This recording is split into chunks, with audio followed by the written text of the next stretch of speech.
E aí, pessoal, tudo bom com vocês? Tô enrolado para fazer vídeo, né? O problema é aquele velho ditado: o bom é inimigo do ótimo. Eu estava estudando demais, tentando trazer um conteúdo muito completo para vocês, e eu percebi que, além de demorar muito para produzir um vídeo, os vídeos estavam ficando muito extensos. Então, eu resolvi fazer vídeos menores, mais focados em alguns detalhes. E o que vocês quiserem, depois vocês me pedem, eu faço aqui. Vou tentar trazer mais conteúdo da programação em Java ali no Fluig. E a IA sempre ajuda a gente no que precisar. Então, o que vamos ver hoje? Eu quero mostrar como que a gente conecta no repositório Nexus do Fluig para começar a baixar as dependências de lá e como que eu faço a minha widget gerar os tokens, né, de autenticação automaticamente sem eu ter que entrar no painel de controle e configurar tudo. Bora lá então para a aula. Então, o primeiro passo para a gente começar a usar as dependências do Fluig no nosso projeto é ter acesso ao repositório privado do Fluig. Porque quando a gente coloca as dependências lá no nosso .xml e o Maven não acha no repositório padrão do Maven, ele vai procurar nos outros repositórios que a gente indicou. E a gente precisa estar configurado com esse daqui, que é o Nexus do Fluig. Qual que é o problema? É um repositório privado. A gente precisa de credencial, né? Usuário e senha. Quem fornece isso? A TOTUS. Como que eu consegui o meu? Abri um chamado para TOTUS pedindo para criar um usuário e senha para mim, e eles me forneceram as credenciais. Isso eu segui a orientação que eu aprendi lá no Fluig Academy. Tem outro jeito de fazer? Infelizmente eu não sei. E qual que é o maior problema? Para você abrir um chamado para TOTUS, você tem que ser cliente TOTUS ou ser um parceiro TOTUS. Então é um pouquinho complexo você conseguir essa credencial. Então, para ter esse acesso ao repositório, só dessa forma. Mas lembra, isso daqui eu estou ensinando vocês é para a widget gerar automaticamente os tokens lá dentro do Fluig sem eu precisar entrar no painel de controle. Ah, mas eu só quero fazer uma widget que vai ser um intermediário, não tem problema eu criar a application, fazer tudo manual no painel de controle. Então, o primeiro vídeo já supre 100% o que você precisa. A parte boa de ter essas dependências do Fluig, ter o SDK, é que eu consigo também acessar banco de dados e outros projetos, né, outras bibliotecas que tem ali dentro do Fluig por padrão. Então, rapidamente, só um tour aqui no repositório Nexus do Fluig. Quando você estiver logado, você vem aqui em Browse.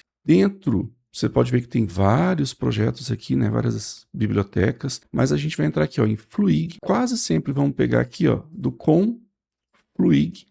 E aqui vocês têm uma infinidade de bibliotecas, tá? O que normalmente vamos utilizar para fazer quase tudo no Fluig?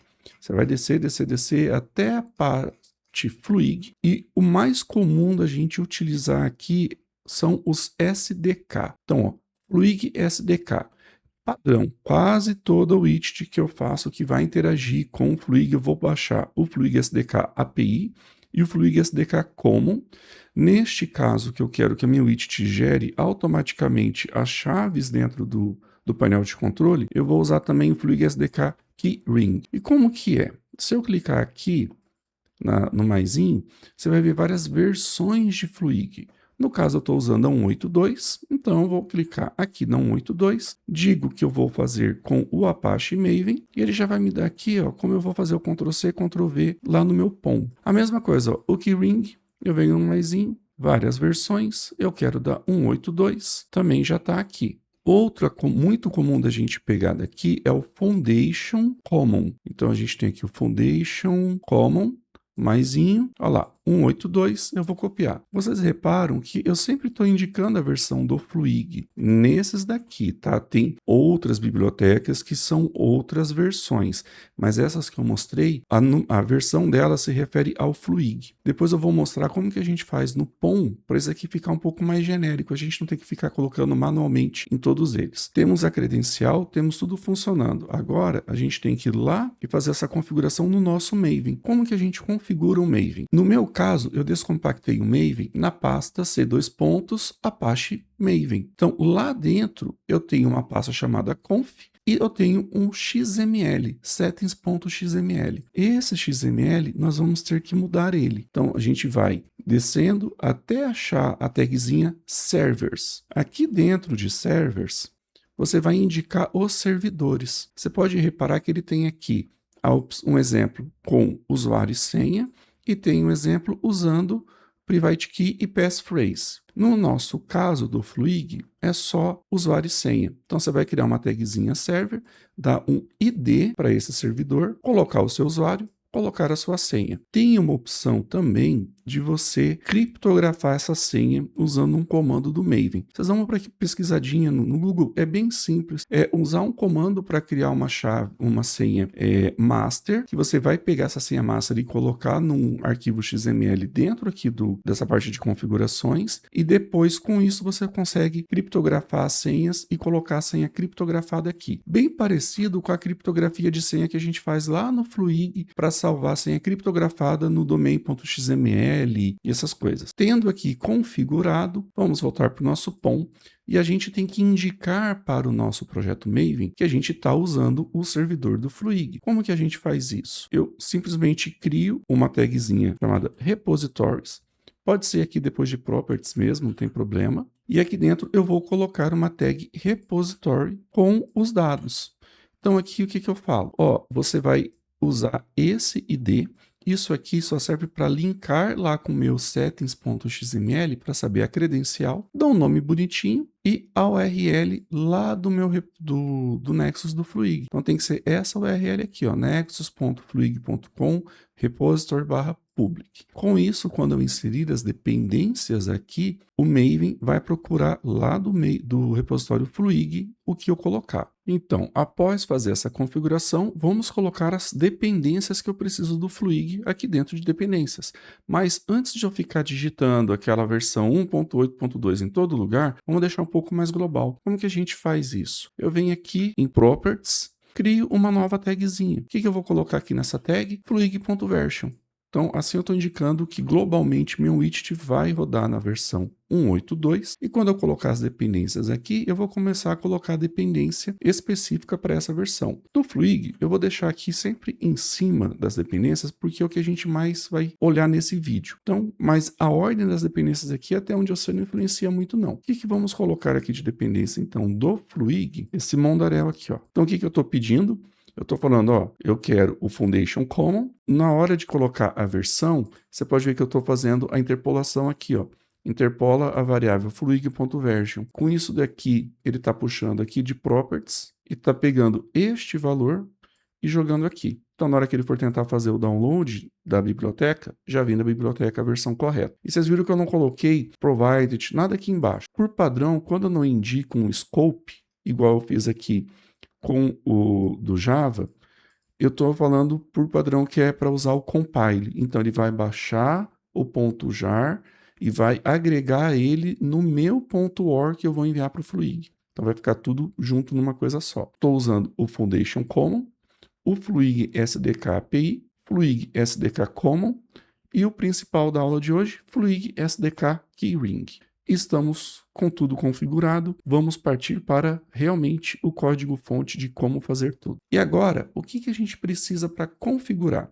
Lembra que eu tenho o nosso arquivo appconstant, que eu indico qual que é o URL, consumer key, essas coisas? Agora não vai mais ter, porque eu não vou mais usar token secret, nada disso daqui eu vou informar, porque vai vir direto do Fluig para a gente, vai estar armazenado em algum lugarzinho lá. Automaticamente, eu também não preciso mais indicar a URL, porque eu vou pegar essa URL quando eu pegar a chave junto. Então, também não vou usar isso daqui. Mas eu preciso ter algumas outras variáveis aqui. Primeiro, quando eu mando gerar uma chave, ele vai gerar para um tenant específico. Lembra que o Fluig é multi-empresa, né? Eu posso criar várias empresas lá. Então, se você trabalha com várias empresas no Fluig, você vai ter que receber essa informação de algum lugar.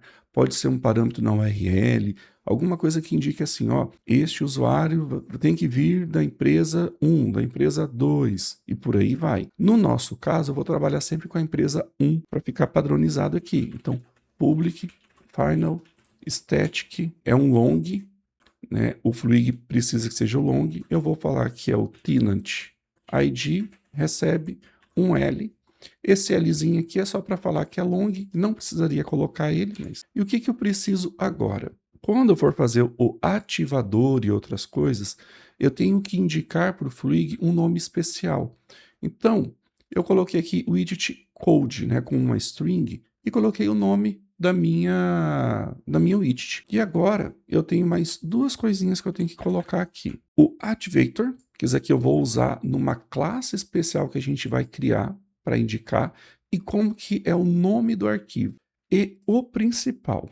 Isso aqui, seguindo a documentação da TOTUS, eu tenho que criar um AppKey. Esse AppKey, ele tem que obedecer essa regra de agrupamento. Tem que ser 4 grupos com 4 dígitos cada grupo, nesse jeitinho. Esses números aqui, eu não sei se a TOTUS fornece de alguma coisa ou se a gente faz totalmente aleatório. Aqui eu fiz aleatório. A única regra é que tem que ser assim. Então, isso também identifica quem que é a minha aplicação. E o que a gente precisa fazer agora antes de mexer em código Java? A gente vai lá no nosso application.info, eu tenho que inserir uma classezinha, uma linhazinha nova, dizendo, ó, Luigi, quando eu colocar para rodar isso daqui, você vai rodar o Activator, e a classe Activator é essa daqui, ó, Activator Simple Hash Example, que eu coloquei o mesmo código da minha widget. Então, a gente vai criar dentro do Java aqui uma classe que vai tratar a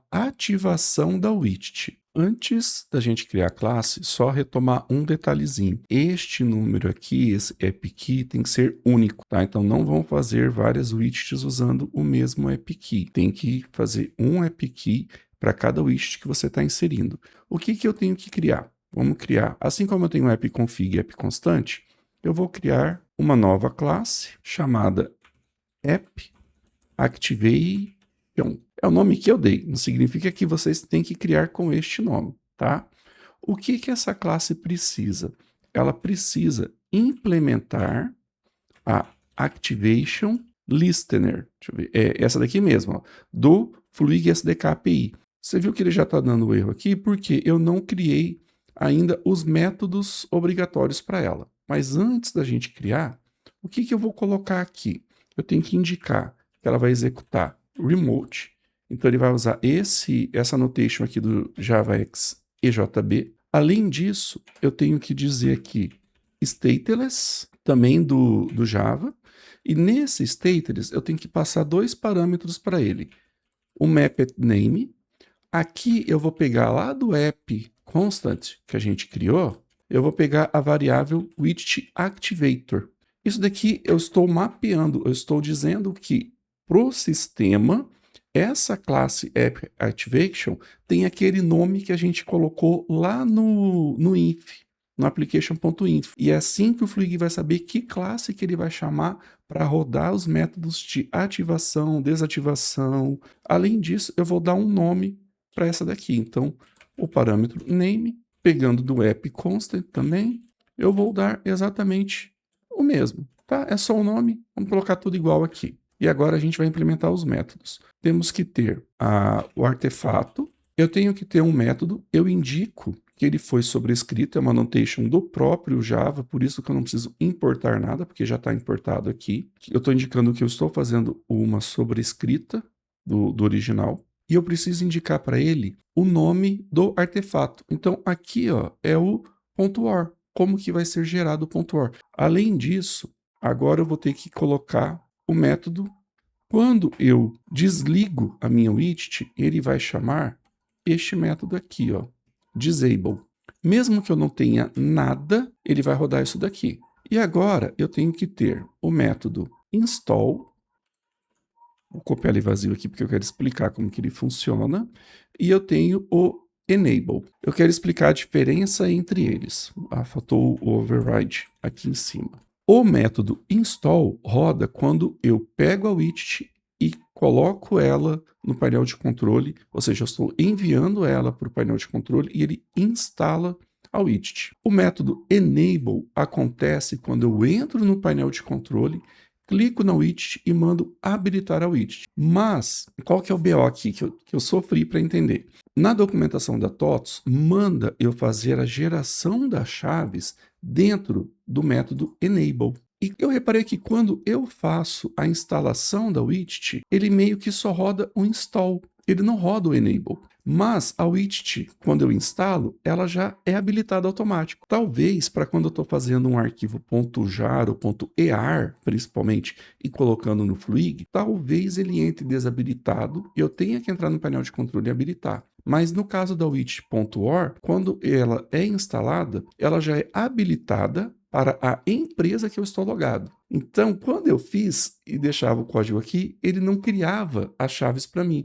Eu tinha que entrar no painel de controle, desabilitar a widget, habilitar de novo. Então eu passei a fazer o mesmo código nos dois métodos, porque isso me garante que quando eu instalar ela, ele vai gerar a chave. Se por acaso eu desabilitar e habilitar, ele vai gerar a chave também. E caso eu tenha mais de uma empresa, quando eu logar com o usuário da outra empresa, eu habilito, ele também vai gerar a chave. E agora é a parte mais complexa de todas. Vamos lá. A gente simplesmente vai vir aqui, eu vou usar o keyring, que é desse custom app, ponto provision, e vou dizer aqui, pegar lá do meu app constant, ponto appkey.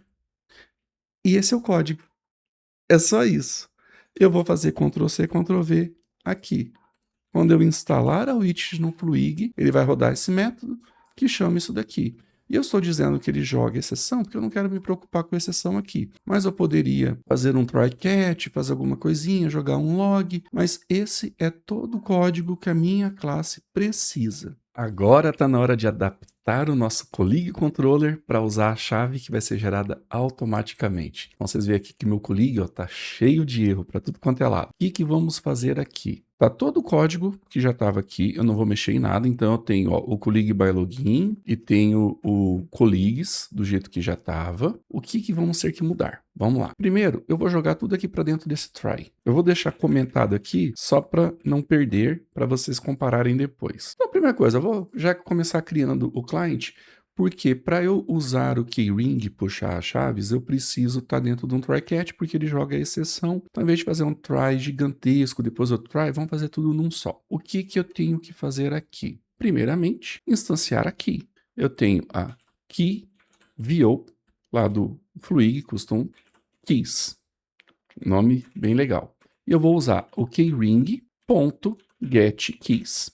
E agora eu tenho que indicar qual que é a empresa e qual que é o app key. Então, tudo isso a gente tem lá no app constant, ponto, o tenant ID e o app constant, ponto, app key. Se isso aqui deu certo, ele já me retorna as chaves que eu preciso. Com as chaves que eu preciso, eu vou pegar isso daqui, ó. Vamos fazer um Ctrl X aqui. Deixa eu descomentar primeiro. Ctrl X, e agora eu vou jogar ele aqui. Só que, ao invés de eu usar o app constant consumer key, que não existe mais, quem que a gente vai usar? Keys.getToken. Não é getToken, desculpa, é o getConsumerKey. GetConsumerKey. Aqui é o keys.getConsumerSecret. Aqui sim, no consumer, eu vou usar o keys.getToken. Aqui eu vou usar o keys.getTokenSecret, e em vez de URL domain, eu tenho o keys.get. Aproveitar agora e mostrar para vocês tudo, ó.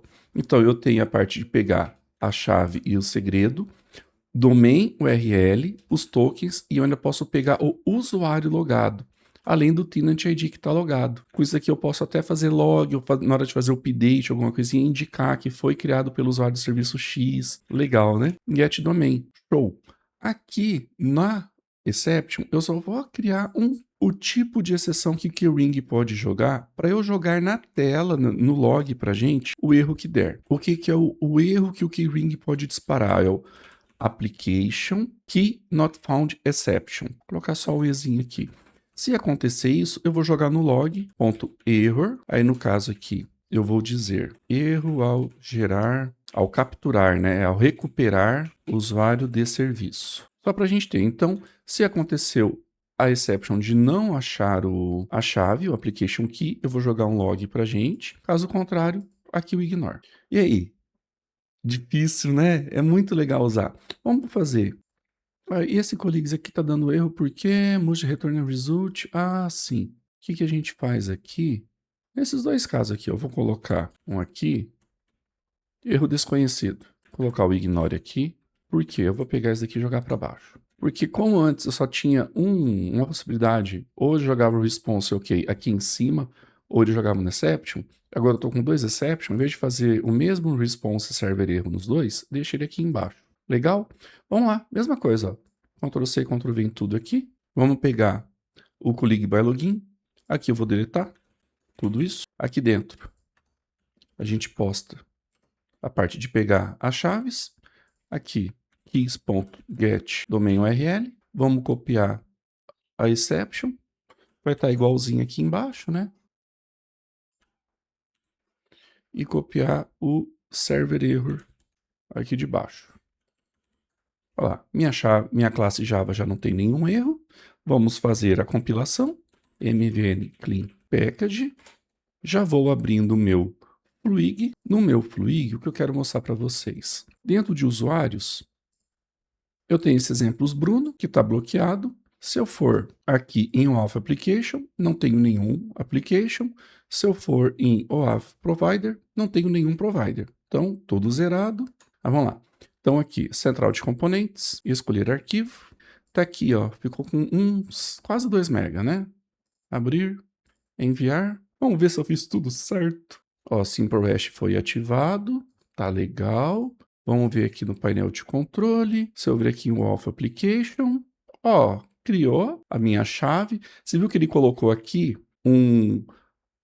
a chave que eu coloquei lá no AppKey, tracinho 1, indicando que é coligada 1, né? O ID 1. Vamos ver aqui. Ah, ele não criou usuário aplicativo, eu acho. Deixa eu ver se ele criou. Não tem usuário aplicativo. Mas ok, vamos aqui agora no Provider, ó, Custom Apps. Então ele criou aqui o Custom App Key. Se eu for aqui em Usuários, ó, aqui o usuário Integration, um código gigantesco, Automatic Generation, tá tudo aqui. Vou abrir o meu Fluig numa aba anônima, para garantir que não estamos logados.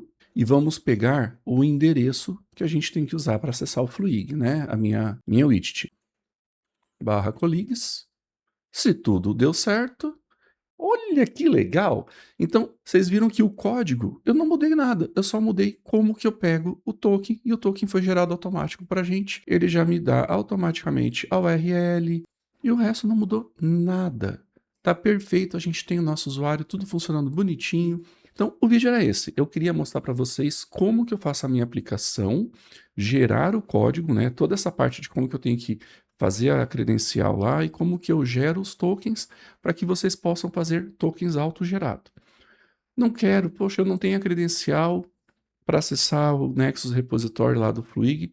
Não, vocês podem continuar usando aquela forminha ali. É só entrar manual no painel de controle e criar as coisas. Nos próximos vídeos eu quero mostrar um pouquinho como parar de usar aquele response genérico e a gente começar a trabalhar com DTOs e fazer com que o próprio Java converta o objeto Java para um JSON na hora de fazer o return e também o contrário, porque até agora eu só mostrei vocês usando o GET para puxar as informações. Eu não ensinei como que eu recebo um body, né, JSON num post. É importante eu ensinar? Não sei. IA já ensina a gente hoje. Você pede para IA, ó, eu estou usando Java 11, JAX, RS, como que eu recebo um parâmetro JSON, blá blá blá. Ela vai te mostrar um código bem legal. Eu só quero fazer para difundir o conhecimento do jeito que eu faço. E por hoje é só, pessoal. Espero que o vídeo não tenha ficado gigantesco. Eu vou tentar cortar bastante coisa aqui para vocês. Fortalece aí para nós, se inscreve, ativa o sininho, comenta, pede assuntos diferentes. Eu estou fazendo esse conjunto aqui, esses vídeos mais focado no Java, mas eu sei que tem muita gente que às vezes tem dificuldade em outras partes do Fluig. Fala aí para mim, porque às vezes eu estou fazendo esse conteúdo muito específico de Java e vocês querem outras coisas que vocês têm dificuldade, tá? Manda aí para nós que a gente fortalece e tenta fazer. Valeu, pessoal. Até mais.